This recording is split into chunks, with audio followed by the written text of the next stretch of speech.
Welcome back to Tay Radio, everyone. I'm your host, Annalie Reyes. And I'm your co-host, Santi Hernandez. And I'm your co-host, Javier Vicuna. On this week's show, we will be talking about Juneteenth with our special guest, Jada Allen. Jada Allen, would you like to introduce us to the audience, please? Hi, I'm Jada Allen. Any hobbies that you would like to mention on the show that you like to do?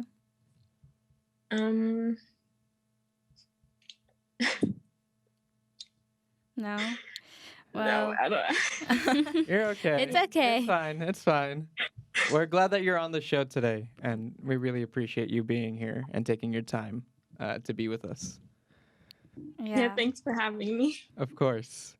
So let's move on to the quote of the week. So the quote that I chose was by, of course, the great Martin Luther King Jr. It is, "If the cruelties of slavery could not stop us, the opposition we now face will surely fail, because the goal of America is freedom, abused, and scorned. Though we may be, our destiny is tied up with America's destiny." So I chose this quote mainly because, America's history is so rich with how much has gone wrong in the past, and now we've done such a good job and are continuing to do a good job of correcting all of those terrible, terrible, terrible mistakes that were done by, old Americans, and we're seeing change and progress in today's generation, which I'm really happy to see. But we are, everyone, for especially the Black Lives Matter movement, that's part of America's destiny to grow and change into a better America. Because obviously back then it's not great, and it's still not great now. There's still plenty of problems, but we're making a change, and, MLK is never wrong. So that's why I chose that quote. It's such an interesting quote. I'm reading it over and over, just trying to take in what I can and what I understand, and kind of deconstructing that, because I think it's very powerful. Slavery has been a huge part of our history, and I'm very excited to have Jada to get her perspective on, Juneteenth, which is what we're going to be talking about today. Getting your perspective as a person of color. I think for all of us, we are Latinos, and we have some idea. We've experienced some situations ourselves, but definitely different from the eyes and perspective of someone of color. Yeah. So thank you for your quote. And go ahead. And then I also like how we've been taught what's been going on in the past, and we've seen that there's a lot of protests and stuff like that. But up until last year, we were able to see with our own eyes that there is protests, and it's very interesting to see that, because right now we see that we're trying to make change. I remember when I was little, I didn't hear about protests up until last year, so it's very interesting to see that right now. Yeah, especially with social media, I think we got a whole different perspective and idea of what that is. But before we get into this awesome conversation, we're going to be right back. We're going to play a short PSA. CDC is working to help keep you and your community safe from the threat of a new coronavirus. There are steps you can take now to get ready if an outbreak occurs in your community. Make a household plan. Learn how to prepare and take quick action if someone gets sick. Older adults and people with chronic medical conditions are at greater risk. Take extra steps to protect them. Think about what you will do if there are changes to your work schedule. Remember to always practice good, healthy habits such as frequently washing hands with soap and water, staying home when sick, and covering coughs and sneezes. For more information, visit cdc.gov. Welcome back, everybody. We hope you enjoyed the PSA. And now back to our topic. Well, before we talk about Juneteenth and kind of how it led to this holiday, I kind of want to, I want to remind us about how America's history.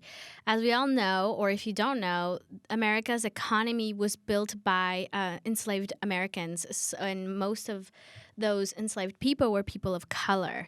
So just to give you guys a little bit of background, so slaves were brought from other countries outside of the U.S., and most of these enslaved people came from Africa, but there are other areas they came from.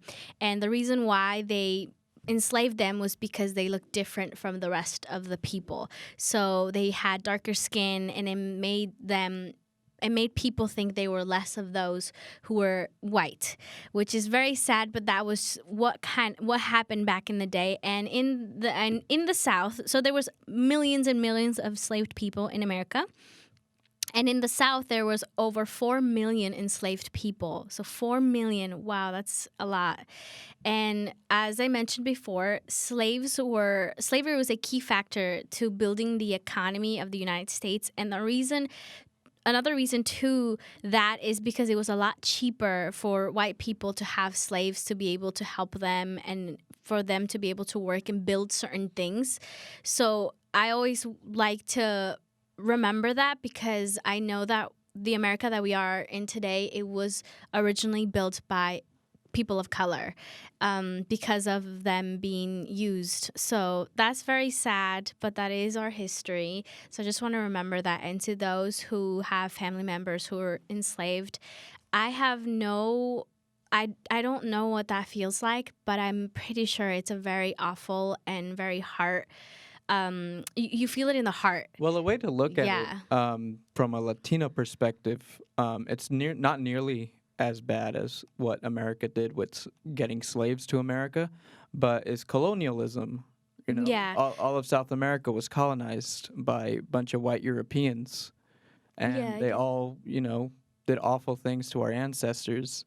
And, we speak Spanish, but that was originally a European language. And a lot of our ancestors didn't speak Spanish. They spoke indigenous languages that are still around. But again, that's kind of a way you could look at it. But what America did is far worse. Than that. I totally see that, like you mentioned. For me, bring it back. I speak my native tongue, but because of the whole colonialism, we speak Spanish too. So I always try to kind of see their perspective as well, because I know people of color have a totally different and something similar. So that's just kind of the background of before Juneteenth, and then now we're gonna be going to talk about what is Juneteenth. Yeah, so Juneteenth is short for, June 19th, which is in 1865. June 19th was the day in which federal troops arrived in Texas to take control of the state and ensure that all enslaved people were freed. Once they arrived on that date, that basically marked, quote unquote, the end of slavery. There were still some states that it got a little weird. It wasn't until like the end of the year that they fully freed everybody, because, as I'll say, in order to understand why this was so significant, we have to talk about the Emancipation Proclamation, which is something that I learned so many times in history class, and also the Civil War. So the Emancipation Proclamation was issued by Abraham Lincoln on January 1st, 1863.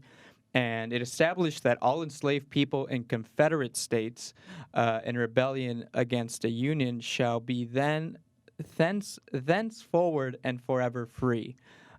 So this was a way to obviously free enslaved people. However, the Emancipation Proclamation didn't instantly free all slaves. It only applied to states under Confederate control. This meant that border states and rebel areas that were still under Union control weren't forced to free their slaves.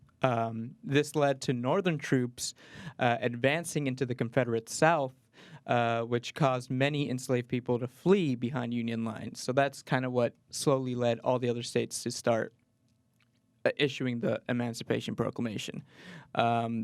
And as more and more states became slave-free, slave owners moved to Texas, which was considered the safe haven for slavery during the afterworks of the Civil War, due to there being no large-scale fights or significant presence of Union troops in Texas. But as we know now, on June 19th, 1865, federal troops finally arrived to Texas and basically told all those white slave owners to screw off, and made the Emancipation Proclamation, issued it there, which led to a countrywide freement of the enslaved people. So Yeah, and I also wanted to talk what happened after Juneteenth because people may think that Juneteenth was like where like all the Black people were able to be free, but after Juneteenth in December 6th in that same year, the 13th Amendment was established and it abolished slavery in all states, which made it official that slavery was not allowed. But of course, the white people had to make sure to feel more above and make the Black people feel less. And so there is a lot of violence, a lot of discrimination, and death. There is the KK clan, which I'm sure you guys have heard through history. It was formed by white people who were abusing and killing Black people. And then white people who most likely lived in the southern states were trying to find ways to make Black people feel less. And at one point, white people did not allow Black people to vote. And there was laws like the Jim Crow laws that were passed that did not allow Black people to participate in everyday life. Some examples would be segregation around the southern states, Black people would go to different schools from white people. They couldn't eat together, and they were just separated from water fountains as well. And I'm sure you guys heard that there was segregation even with riding the bus, public transit. And so even though these Jim Crow laws are not official anymore, we still see racism in this country, and we still have that residential segregated society in the United States in which Black people and white people live vastly different neighborhoods. Yeah, because, even after the slaves were freed, Black people still had to find their rights in this country. They just kind of like, all right, well, you guys are free now. It's like they had to start. Racist, though. They had to start over completely with nothing, no resources. Mm-hmm. So I feel like them freeing them was not necessarily freedom. Exactly. It was just like it was a start. It was the tiniest. It was a huge start. It was a start to them actually being able to do things, but right? they were very Instead of restricted to doing those things. It's kind of funny. I think it's being freedom, but not entirely having the freedom to do certain things. Yeah, like you said, they started as low income and they had limited resources, so it was very hard to get those resources, get help, and build up from that. But Jada, do you have anything you would like to add that we have missed or you would want to say in the show? No, I think you guys said everything perfectly. It was really hard for them to, be integrated into a regular life after slavery. And everything was being taken away from them because slavery was really all they knew. So when you just throw people into society after, having them work for you for decades and not knowing what they can and cannot do, it's hard to just transition back into your daily life because you don't have one and you don't know what to do. Yeah, I can agree with that. And also, I remember that some slaves did not even know how to write and read because they were not allowed to do that. So it was very hard to be connected with the society because there was white people who already was writing books when they didn't even know how to write. So yeah, thank you, Jada, for adding in. And next we'll be playing Beautiful Lies from Incense and Cologne, and we'll be right back. I can't possibly, I can't freak you, bit 100, that's all for me. You poppin' ain't thanks for me, what you want from me? But if it wasn't for you, how would I show you I'm out? I come from California, California. I go through shining like a star in the sky, man. How you ever been to South Dakota? What a beautiful sight, man. All the seasons through my time. Oh, don't tell me lies through those beautiful eyes.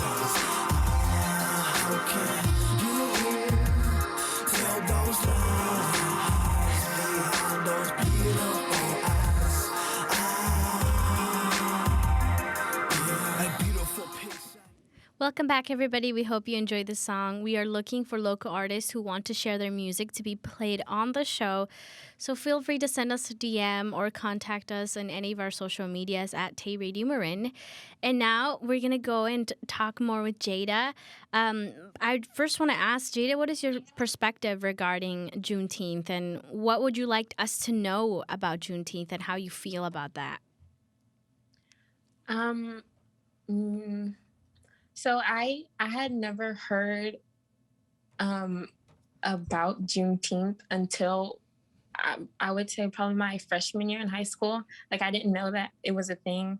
I knew like the history of the day. I didn't know that the day was celebrated by some people in the Black community, because my family had never celebrated it, and we really still don't.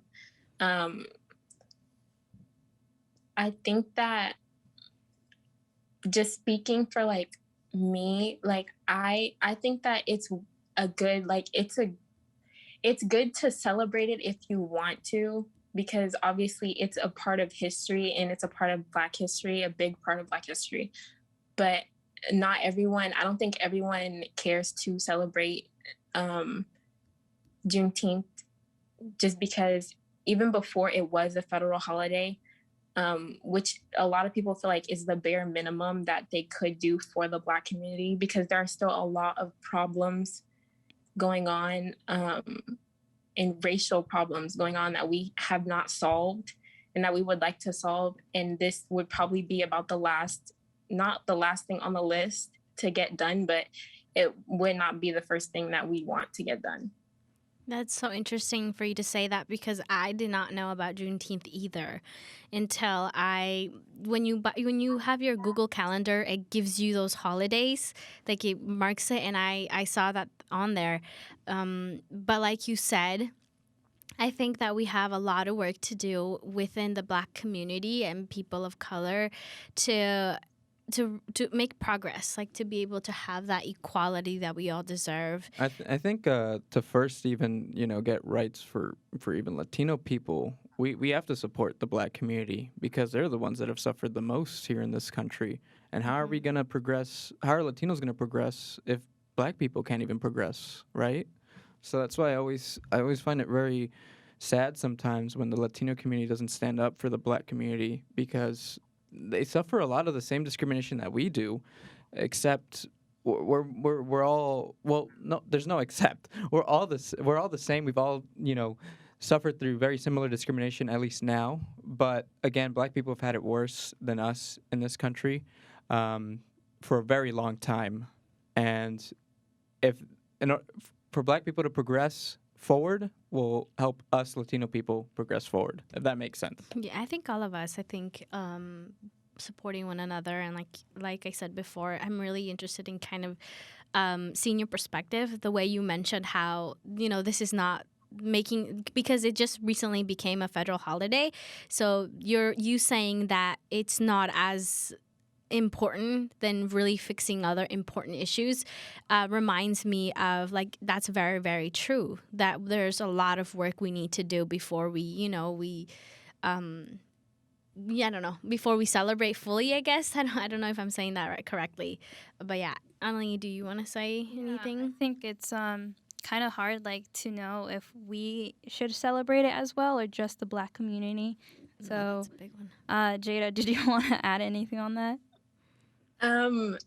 I have no idea.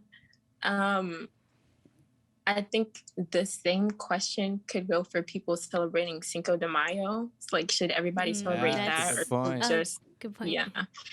So I don't know. Some people will celebrate it. Some people won't. I think it's all just how you feel. Like, I don't celebrate the 4th of July. I have nothing against anyone who does. My family doesn't. Right. My family doesn't either. Yeah, I like how... Yeah, but go ahead. I like how you mentioned Independence Day. Do you think that Independence Day is Juneteenth for the Black community?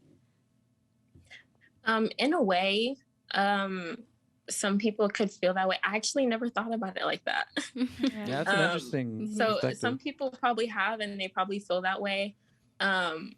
I think that we all have been through so much, and not just as a community, but as separate people in our own lives. So any day really could mark your own Independence Day in your life. Ooh, Yeah. interesting. Yeah. Yeah, like that perspective.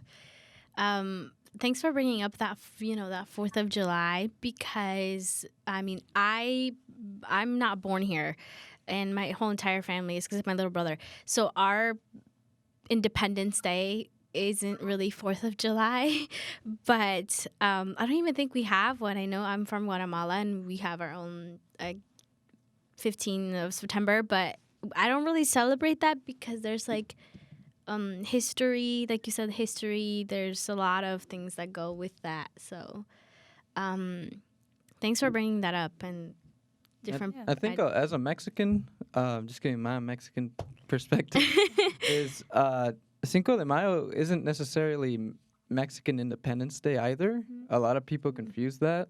A lot of people think that Cinco de Mayo is when Mexico gained its independence, but that's not true at all. It's just a celebration over the battle won over France. So, I mean, it's a big day for Mexico, but it's also not. I mean, my family doesn't even celebrate Cinco de Mayo. And Yeah, it's a that's holiday so for us. interesting. So it's like it just kind of depends on your family and how they feel about the holiday, and whether they really connect with it, then they think it's worth celebrating. But no, I completely agree with Jada's point there, where it just kind of comes down to how you feel about the holiday. And if Yeah. you don't like it, then, or if you, not even if you don't like it, you just don't celebrate it. It's just that simple. Yeah, It's I just- think the idea behind it, I think, is very important, though. The idea of remembering how it was when slaves were freed. But I take it more of as a reminder that, again, the economy, how this country was built, it was built by people of color who were enslaved. So I think that just remembering that is a very key thing for me, because I know that I'm very blessed to be here. There are so many things that I have, but if it weren't for these people who suffered for it, I don't think we would be here. So I think just for me, just remembering that and giving my thank yous and that also that how do I say that? Also feeling that is very sad, and I feel it too, to those families, because I just in my head imagining someone being enslaved and being treated the way they were, it like gets me teary, because I believe so much in love, and unfortunately, like I said, we had to have that. So the idea behind it of remembering that, I think, is important for me. Yeah, and I think, well, from my school, there was like a black person who was very proud that about history, that they made stuff that should be proud of from the black community. Like, for example, they helped build a economy, and it seems like a lot of people think it's only white people doing these big things, but it was part of black people who made America what it is, and Of course. Yep. they should be very proud of who they are, and white people shouldn't demean that, you know. Like black people played such a big role in our Such a culture, huge role. like a huge like jazz. Come on, Oh, yeah, that's like the other that was thing. created by black people. Yeah, the culture in the South was influenced a lot by the community of Blues? color. So I was All these reading that. musical genres, So yeah. they said the food, the music, the way the style, Dancing. it was so influenced by the black community.